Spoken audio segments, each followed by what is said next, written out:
Mukesh Ambani Samsung এবং এলজির বিরুদ্ধে ঠান্ডা যুদ্ধ শুরু করেছে, কিন্তু কেন?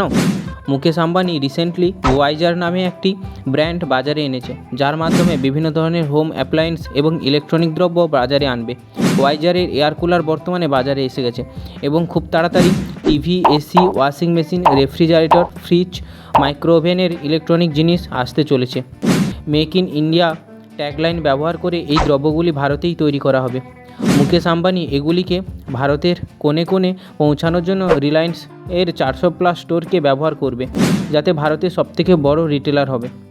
এর সাথে সাথে বিভিন্ন ইলেকট্রনিক দোকানে এবং ই কমার্স প্ল্যাটফর্মে যেমন আমাজন ও ফ্লিপকার্টে ওয়াইজারের প্রোডাক্টগুলিকে পাওয়া যাবে। ওয়াইজার প্রোডাক্টগুলি স্টাইলিশ, প্রিমিয়াম হবে এবং এর দাম সহজলভ্য হবে, যাতে মার্কেটে সহজে নিজের জায়গা দখল করতে পারে, যেভাবে জিও ফোন এবং জিও সিমের সময় করেছিল।